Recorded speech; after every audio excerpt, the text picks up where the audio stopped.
ඉතින් මේ අපි ඕඩරයක් යවන්න කලින් අපේ තුඹ පැලවලට අපි රෙඩොක්ස් සීල් එක ගහලා දෙන්නේ. හරිද?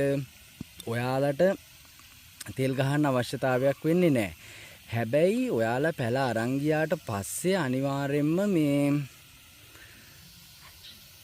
පොළවට ඉඳුවට පස්සේ මේ හිටු මැරීමට තෙල් එකක් ගහන්න වෙනවා. හරිද? ඒ මොකද ඔයාලගේ පොළවේ මොන දිලීර තියෙනවද කියන්න දන්නේ නැහැනේ. ඒක නිසා අනිවාර්යෙන්ම ඔයාලා මේ පැල පොළවේ තිබ්බට පස්සේ සාමාන්‍යයෙන් හෝමායි එකක් හරි කැප්ටාර්න් එකක් හරි මොනවා හරි ගහන්න ඕන. ඊට පස්සේ ආපහු සති දෙකකට විතර පස්සේ රෙඩොක්ස් සීල් පාරක් ආපහු ගහන්න ඕන කඳත් එක්ක තෙමීගෙන යන්න කොළවලටයි ඔක්කොටම. හරිද? අපි අපේ පැල දෙද්දී අනිවාර්යෙන්ම රෙඩොක්ස් සීල් ගහලා දෙන්නේ. ඒක නිසා මේවා මැරෙන්නේ නැහැ. බය වෙන්න එපා. ඒක 100%ක් විශ්වාසයි. හරිද?